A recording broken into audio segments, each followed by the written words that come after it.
how to use your Westjet Lounge Voucher or how you can redeem it. Hello everybody, welcome back to my channel. This is me, Westjet, and today I'll guide you and explain you on how you can use your Westjet Lounge Voucher or how you can redeem it.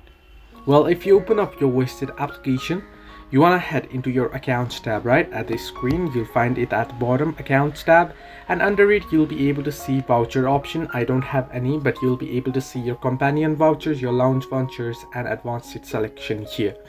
Now, in order to use it or in order to redeem it, what you'll have to do is you'll need to have your booking linked to your Westjet account. So you'll need to have your booking linked to your Westjet account.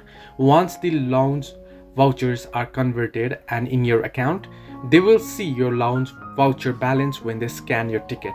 Then the agent will typically tell you how many you have remaining or if you want to use it. Hope this helped you. Do like and subscribe, and do not forget to leave a comment down below if you have any further issues.